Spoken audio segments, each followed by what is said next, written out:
कस्तूरीतिलकं ललाटपटले वक्षस्थले कौस्तुभं नासाग्रे वरमौक्तिकं करतले वेणुकरे कङ्कणम् सर्वाङ्गे हरिचन्दनं सुललितं कण्ठे च मुक्तावली गोपस्त्री परिवेष्टितो विजयते गोपालचूडामणि।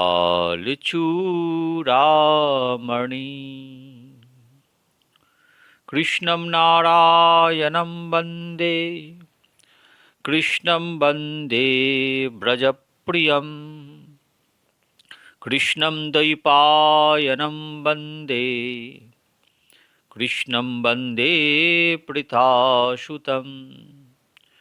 नारायणं नमस्कृत्य नरं चैव नरोत्तमं देवीं सरस्वतीं व्यासं ततो जयो मुदीरयेत्। तुलसीकाननं यत्र यत्र पद्मवनानि च पुराणपठनं यत्र यत्र सन्निहितो हरि तत्रैव गङ्गा यमुना च सिन्धु गोदावरी तत्र सरस्वती च सर्वाणि तीर्थानि वसन्ति तत्र चत्रच्युतदारकथा प्रसङ्ग। ভক্তগণ, শ্রীমদ্ ভাগবতের প্রথম স্কন্ধের অষ্টম অধ্যায়ের ৩৬তম শ্লোকে ব্যাসদেব বলছেন, শৃণ্বন্তি গায়ন্তি গৃহ্ণন্তি ভিক্ষসো স্মরন্তি নন্দন্তি তবেহিত জনাঃ ত এব পশ্যন্ত চিরেণ তাবকম ভবপ্রবাহ পরমম পদাম্বুজম। কুন্তী দেবীর উক্তি। কুন্তী দেবী বলছেন, হে কৃষ্ণ, যে সকল মানব তোমার লীলা কথা নিরন্তর শ্রবণ করেন, নিরন্তর শ্রবণ করেন, কীর্তন করেন, শিষ্যদের উপদেশ করেন, অভিনন্দিত করেন, সেই সকল মানব অচিরেই জন্ম মরণ প্রবাহরূপ সংসার নিবর্তক তোমার চরণ কমল দর্শন করিয়া থাকেন। আবার শ্রীমদ্ ভাগবতের দ্বিতীয় অধ্যায়ের দ্বিতীয় স্কন্ধের ২ নম্বর অধ্যায়ের ৩৬তম শ্লোকে বলা আছে, তস্মাৎ সর্বাত্মনা রাজন হরিঃ সর্বত্র সর্বদা শ্রোতব্য কীর্তিতব্যশ্চ স্মরতব্য ভগবান নৃণাম। শ্রীশুকের উক্তি, অতএব হে রাজন, ভগবান শ্রীহরি সকল অবস্থায় সকল বিষময়ে সর্ব অন্তঃকরণে মানবগণের শ্রবণীয়, কীর্তনীয়, স্মরণীয়। ভক্তগণ, তাই ভাগবতীয় কথা শ্রবণমঙ্গলম। গতদিন আমি ভাগবতের শ্রীমদ্ ভাগবতমের দশম স্কন্ধের ফেলালভ ভাষ্য, যা এ যুগের পরম আচার্য ডক্টর মহানামব্রত ব্রহ্মচারী প্রকট করেছেন, তা যে কত মধুর তা আপনারা শ্রবণ করুন। আজ গর্ভস্তুতি অধ্যায় আস্বাদন করব, শ্রবণ করুন। শ্রীমদ্ ভাগবতের দশম স্কন্ধের দ্বিতীয় অধ্যায়ের নাম গর্ভস্তুতি। এই অধ্যায়ে দেবকীর গর্ভে শ্রী ভগবানের আবির্ভাব এবং ব্রহ্মাদি দেবগণের কৃত গর্ভস্তুতি বর্ণিত আছে। কংস ভাবিতে লাগিলেন, কি উপায়ে যাদবদের উপর প্রবল অত্যাচার করা যায়। কংসের শ্বশুর মগধরাজ জরাসন্ধ। কংস তাঁহার সঙ্গে মিলিত হইলেন। আর প্রলম্ব, বক, চানুর, মুষ্টিক, তৃণাবর্ত, অঘাসুর, অরিষ্ট, দ্বিবিদ, পুতনা, কেশী, ধেনুক প্রভৃতি অসুরগণ তাহাদের সঙ্গে যোগ দিলেন। বাণ, নরক প্রভৃতি অসুর রাজগণও সম্মিলিত হলেন। সকলেরই উদ্দেশ্য যাদবগণের উৎপীড়ন করা। অসুরের অত্যাচারে প্রপীড়িত হইয়া যাদবগণ নানা দিকে পলায়ন করিলেন। কুরু, পাঞ্চাল, কেকয়, শাল্য, বিদর্ভ, নিষদ ও কৌশল নামক ভিন্ন ভিন্ন দেশে অত্যাচারিত যাদবেরা পলাইয়া গিয়া বাঁচিলেন। অক্রূরাদি কোনো কোনো যাদব পলায়ন করেন নাই, তাহারা কংসের অনুগত থাকিয়া তাহার সেবা করিতে লাগিলেন। তাহাদের গুড় উদ্দেশ্য ছিল শ্রীকৃষ্ণ আসিবেন মথুরায়, তাহার দর্শন লাভ করিবেন। দেবকীর 6টি পুত্র কংস কর্তৃক নিহত হইলেন। তারপর সপ্তম গর্ভে আবির্ভূত হইলেন শ্রীকৃষ্ণের কলাস্বরূপ শঙ্কর্ষণদেব। তাহার অপর নাম অনন্ত। অন্তরে অনন্তের আবির্ভাব না হইলে সেখানে শ্রীকৃষ্ণ আসিতে পারে না। অনন্তের আবির্ভাবে দেবকীর যুগপৎ হর্ষ ও শোক বর্ধিত হইল। আনন্দরূপের আগমনে হর্ষ এবং পূর্ব গর্ভের বিনাশ স্মরণে শোক হইল। ভাবিলেন, এই গর্ভেরও তো একই দশা ঘটিবে। ভগবান শ্রীহরি বুঝিতে পারিলেন তাহার নিজজন যাদবগণ কংসের ভয়ে ভীত। তখন তিনি যোগমায়াকে আদেশ করিলেন, হে দেবী কল্যাণী, তুমি গোপ ও গোপী এবং গো সমূহের দ্বারা পরিবৃত শ্রী বৃন্দাবন ধামে গমন করো। নন্দগোকুলে বসুদেবের রোহিণী নামে এক পত্নী আছেন। বসুদেবের অন্যান্য পত্নীগণ কংস ভয়ে ভীত হইয়া নানা স্থানে গোপনে বাস করিতেছেন। এদিকে শেষ নামক আমার অংশ দেবকীর জঠরে অবস্থান করিতেছেন। তুমি তাহা আকর্ষণ করিয়া রোহিণীর গর্ভে স্থাপন করো। হে কল্যাণী, আমি শীঘ্রই পরিপূর্ণরূপে দেবকীর পুত্র হইয়া জন্মগ্রহণ করিব। তুমিও নন্দপত্নী যশোদার গর্ভে জন্মগ্রহণ করিবে। হে দেবী, তুমি জীবগণের সর্বকামনা পূরণকারিণী। সকাম মনুষ্যগণ নানাবিধ উপাচার দ্বারা তোমার পূজা করিবে এবং নানাভাবে তোমাকে অভিহিত করিবে। দুর্গা, ভদ্রকালী, বিজয়া, বৈষ্ণবী, কুমুদা, চণ্ডিকা, কৃষ্ণা, মাধবী, কন্যকা, মায়া ইত্যাদি নামে তোমাকে ভক্তেরা তোমায় ডাকিবে। নানা স্থানে তোমার পীঠস্থানের মহিমা ঘোষিত হইবে। গর্ভ আকর্ষণ করা হইবে বলিয়া রোহিণী দেবীর পুত্রকে শঙ্কর্ষণ বলা হইবে। সকলের প্রিয় হইবেন বলিয়া কেহ কেহ রাম নামে সম্বোধন করিবে, আর খুব বলশালী বলিয়া লোকে বলভদ্র বলিবে। শ্রী ভগবানের এই আদেশ শুনিয়া যোগমায়া তাহাই হইবে বলিয়া সাদরে অবনত মস্তকে সেই আজ্ঞা গ্রহণ করিলেন। দেবী অতঃপর শ্রী ভগবানকে প্রদক্ষিণ করত মর্তে আসিলেন এবং আদেশ অনুসারে সকল কার্য সম্পাদন করিলেন। দেবকীর গর্ভ আকর্ষণ করিয়া রোহিণীর গর্ভে আনিয়া স্থাপন করিলেন। মথুরাপুরবাসীরা অহো, দেবকীর গর্ভপাত হইল বলিয়া শোক করিতে লাগিলেন। তাহারা প্রকৃত ব্যাপার কিছুই বুঝিতে পারিলেন না। এই পর্যন্ত গেল শ্রী ভগবানের আবির্ভাবের পূর্ব সূচনা। এখন আবির্ভাবের কথা আরম্ভ করিতেছি।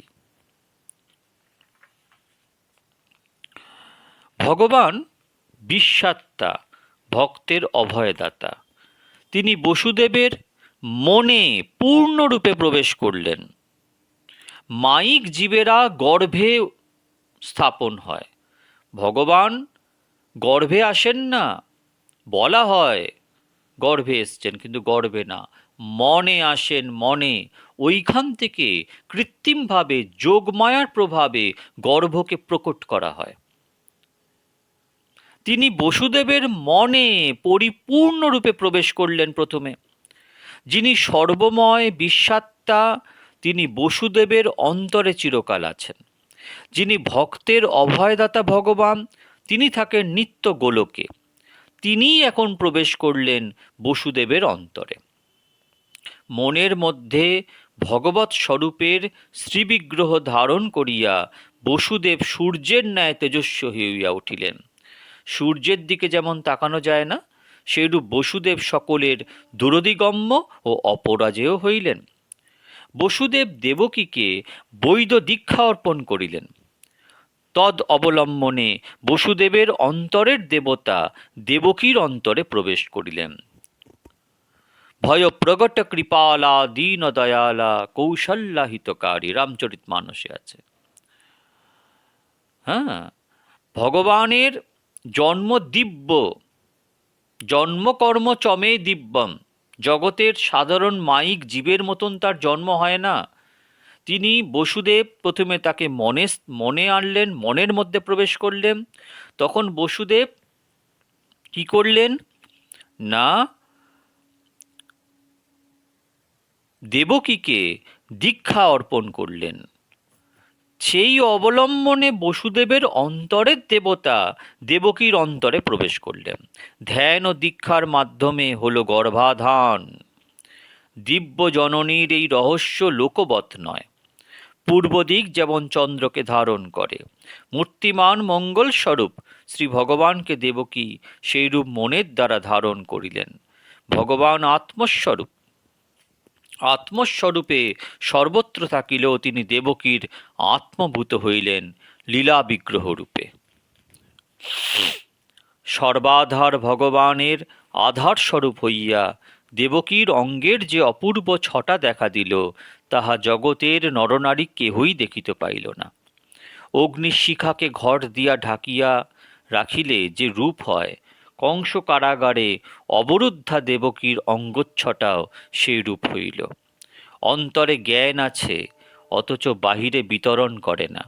এইরূপ জ্ঞানক্ষল ব্যক্তির ভিতরে সরস্বতী যেমন কাঁদেন, কংসের কারাগারে দেবকীর দেহের দিব্য ভাগবতী কান্তিও সেইরূপ বিষাদ মলিন হইয়া রহিলেন। কংসের হীন ব্যবস্থাতেই জ্যোতির্ময়ী দেবকী দেবীকে কেহ দেখিতে পাইলেন না, কিন্তু কংস নিজে তাহাকে নিত্য দেখিতেন। কংস দূরে দাঁড়াইয়া দেখিতেন দেবকীর অঙ্গপ্রভায় কারাগৃহ ঝলমল করছে। তাহার বদনের পবিত্র হাস্যোচ্ছটায় আনন্দ উপচাইয়া পড়িতেছে। দেখিয়া দেখিয়া কংস ভয়ে কাঁপিতেন ও মনে মনে বলিতেন, এইবার আসিয়াছে আমার প্রাণহর হরি এই গর্ভে। কারণ দেবকী তো পূর্বে এরূপ ছিল না, এত জ্যোতি এত হাসি আগে তো দেখি নাই। কংস ভাবিলেন, আজই অতি সত্বরই আমার কি কিছু করণীয় আছে? দেবকীকে কি এখন বধ করা উচিত হইবে? ধরা যাক ইহাকে এখনই বধ করা প্রয়োজন, কিন্তু করা ঠিক হইবে কি না, হইবে কি না মানুষ প্রয়োজনের অধীন। কিন্তু তাই বলিয়া নিজ পৌরুষেত্ব অপব্যবহার করা কর্তব্য নয়। একে স্ত্রীলোক, তাহাতে ভগ্নী, তাহাতে আবার গর্ভবতী, ইহার বৎসাধন আমার পক্ষে হীন কর্ম।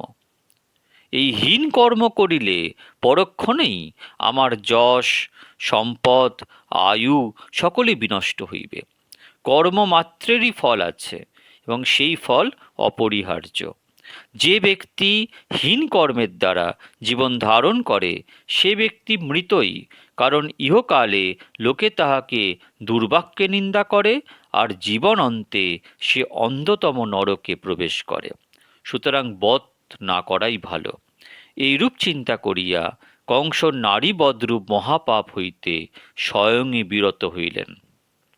শ্রীহরির প্রতি বিদ্বেষ ভাব হৃদয়ে লইয়া কংস তাহার জন্মের প্রতীক্ষায় রহিলেন। কংসের এক অদ্ভুত অবস্থা হইল। উঠিতে, বসিতে, খাইতে, শুইতে, চলিতে ফিরিতে সর্বাবস্থায় ওই আমার প্রাণ নাশকারী হরি আসিতেছেন ভাবিতে ভাবিতে কংস সর্বজগৎ হরিময় দেখিতে লাগিলেন।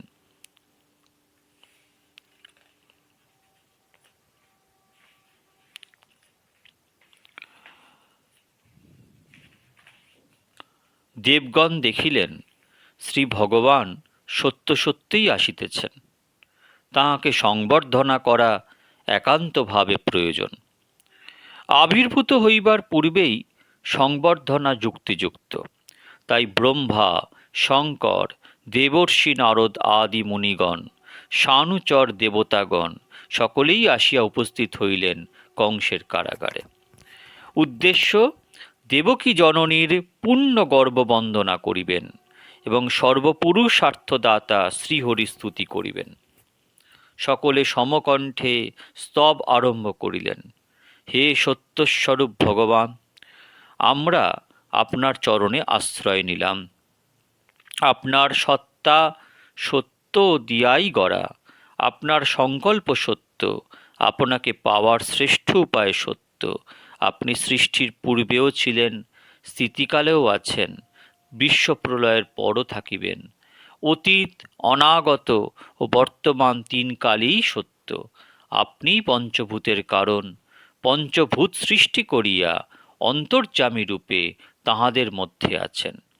প্রলয়কালে ভৌতিক জগতের লয় হইলেও কারণ রূপে আপনি বর্তমান থাকেন। সত্য, প্রিয় বাক্য এবং সমদর্শনের আপনি প্রবর্তক। সত্যব্রতম সত্যোপরম ত্রিসত্যং সত্ত্বস্য যোনিনাং নিহিতং চ সত্ত্বে সত্ত্বস্য সত্যমৃতো সত্যনেত্রং সত্যাত্মকং ত্বাম শরণং প্রপন্যা। সত্যব্রতম সত্যপরম ত্রিসত্যং সত্ত্বস্য যোনিং নিহিতং চ সত্যে সত্যস্য সত্যমৃতো সত্যনেত্রং সত্যাত্মকং ত্বাং শরণং প্রপন্না।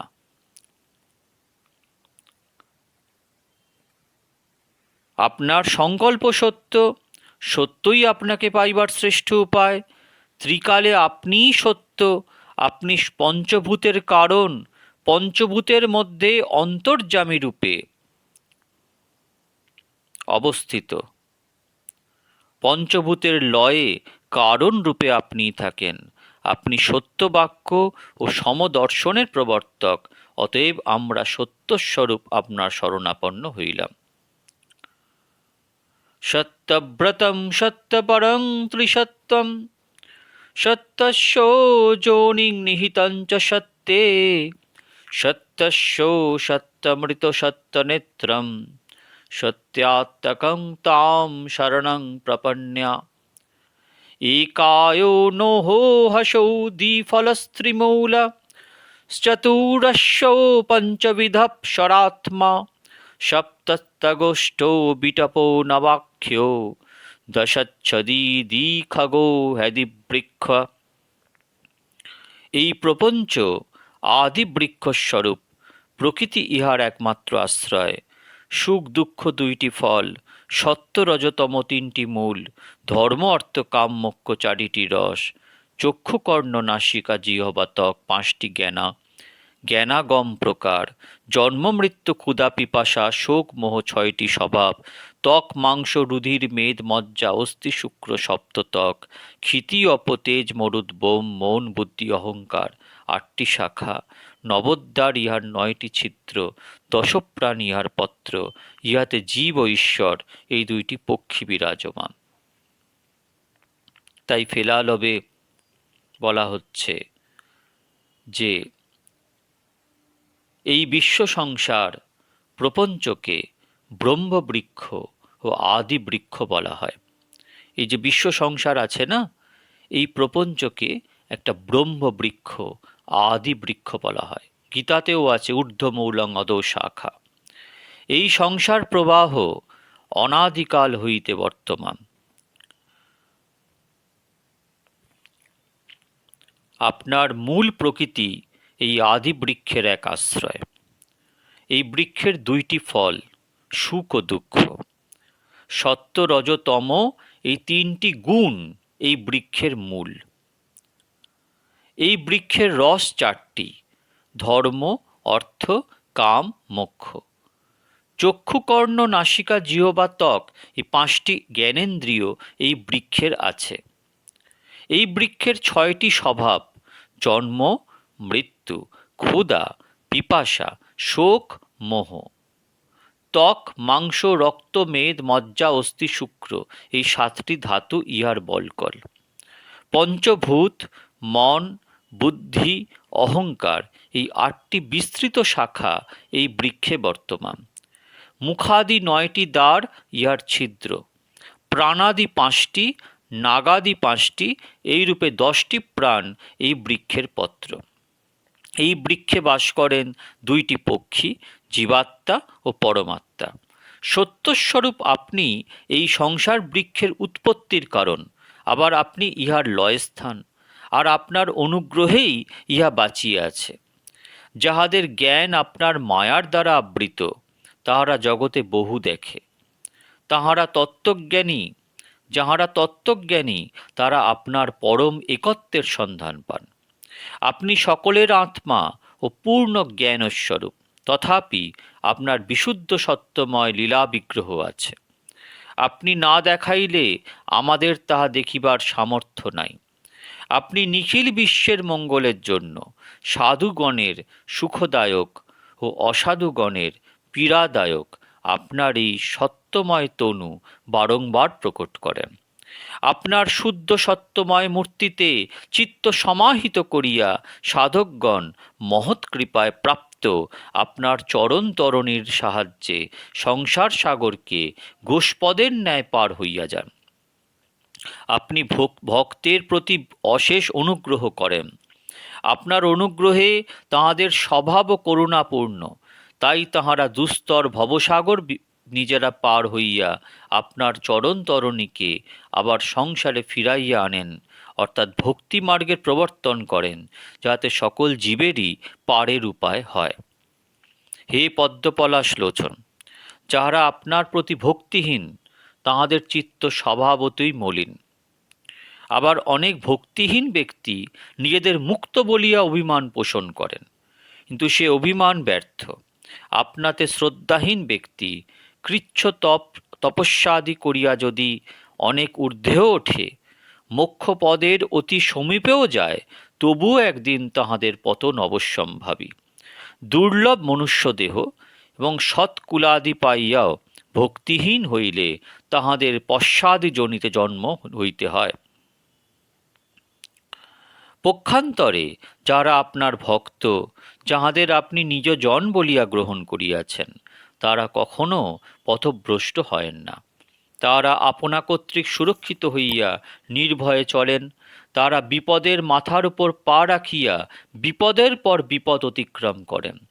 আপনার বিশুদ্ধ সত্যময় বিগ্রহ জীবের পুরুষার্থ প্রদাতা। জগৎ কল্যাণের নিমিত্ত উহা আপনি প্রকট করিয়া থাকেন। আপনার শ্রীবিগ্রহকে লক্ষ্য করিয়াই জনগণ কেহ ব্রহ্মচারী ধর্ম, কেহ গৃহী ধর্ম, কেহ বানপ্রস্থ ধর্ম ও কেহ সমাধিরূপ সন্ন্যাসী ধর্মের দ্বারা আপনার আরাধনা করিয়া থাকেন। অপরোক্ষ জ্ঞানের দ্বারা অজ্ঞান ও তজ্জন্যিত ভেদ নিবৃত্ত হয়, ইহা জ্ঞানীদের সিদ্ধান্ত। কিন্তু আপনার সচ্চিদানন্দময় বিগ্রহের সেবার দ্বারাই আপনার কৃপায় এই অপরোক্ষ জ্ঞান বা মুক্তি হইতে পারে। আপনার প্রতি ভক্তি না থাকিলে কদাচ মুক্তি হইতে পারে না। বুদ্ধাদিগণের সাক্ষী ও অধিষ্ঠাতা চেতন ঈশ্বর আছেন বলিয়া জড়বুদ্ধাদি প্রকাশিত হয়, ইহা আপনার সম্বন্ধে অনুমান মাত্র। এই অনুমানের দ্বারা আপনার দেখা পাওয়া যায় না। আপনার দর্শন লাভ করিতে হইলে আপনার কৃপা ভিন্ন অন্য উপায় নাই, এবং সেই কৃপা আসিবে আপনার পাদপদ্মের সেবার দ্বারা। আপনি জীবাত্মার দ্রষ্টা। জীবের জ্ঞান বা কর্মের সামর্থ্য নাই। জীব আপনার নাম বা রূপের কথা জানেন। জীবের মন ও বাক্যের দ্বারা আপনার বিষয় কিছু অনুমান করা যায় মাত্র। সাক্ষাৎ দর্শন একমাত্র কৃপাতেই সম্ভব। ভজনকালে ভক্তমুখে আপনার মঙ্গলাবহ নাম উচ্চারিত হয় এবং মাধুর্যমণ্ডিত রূপসমূহ নিরূপিত হয়। উহার শ্রবণ, কীর্তন, স্মরণ, চিন্তন করিতে করিতে যিনি আপনার চরণ কমলে চিত্ত সমাহিত করেন, তিনি এই জন্ম মরণ প্রবাহরূপ সংসারে আর ফিরিয়া আসেন না। অতীব সৌভাগ্যের বিষয় যে আপনার চরণ স্বরূপা এই পৃথিবীর গুরুভার আপনার আবির্ভাবের দ্বারাই বিদূরিত হইল। আর আনন্দের কথা এই যে আমরা আপনার অনুগৃহীত এই ভূলোক ও দেবলোককে অতি রমণীয় আপনার শ্রীচরণের ধ্বজ বজ্রাদি চিহ্নের দ্বারা অলঙ্কৃত দেখিতে পাইব। হে নিত্যমুক্ত পরমেশ্বর, আপনি জন্মরহিত হইয়াও যে যুগে যুগে দিব্য জন্মগ্রহণ করেন, তাহা আপনার লীলা মাত্র, অন্য কিচ্ছু নয়। লোকবত্তু লীলা কৈবল্যম, ইয়া আপনার কেবল আত্মবিনোদন। আপনার জন্মের যে অন্য কোনো কারণ নাই, ইহা বলা বাহুল্য মাত্র। এমনকি আপনার নিত্য অংশ জীবাত্মারও জন্মাদি পরমার্থ নাই, কেবল নৈমিত্তিক মাত্র। আপনার বিষয়ে অজ্ঞানের ফলেই জীবের জন্মমৃত্যুরূপ সংসার স্বরূপত জীব আপনার নিত্য দাস। এই ত্রিভুবন রক্ষা করিতে করিতে আপনি বহুবার পৃথিবীতে আসিয়াছেন। মৎস্য, হয়গ্রীব, কূর্ম, নৃসিংহ, বরাহ, হংস, রামচন্দ্র, পরশুরাম, বামন রূপে আপনি বারংবার আসিয়াছেন। হে ঈশ্বর, আজ আবার আসুন পূর্ণরূপে এই যদুকুলকে উজ্জ্বল করিয়া। আপনাকে অভিনন্দিত করিবার আমাদের কি সামর্থ্য আছে? সকলে মিলিয়া পুনঃ পুনঃ ওই পাদপদ্ম বন্দনা করি। স্তব শেষ করিয়া দেবগণ জননী দেবকীকে লক্ষ্য করিয়া বলিলেন, হে মাতো, যিনি বহুবার অংশরূপে আসিয়া আমাদের মঙ্গল বিধান করিয়াছেন, তিনি আজ পূর্ণরূপে আপনার শ্রীগর্ভে প্রবেশ করিয়াছেন।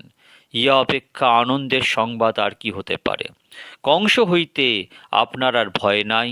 তার মৃত্যু নিকটে আপনার এই পুত্র যদুকুলের পরম রক্ষক হইবেন।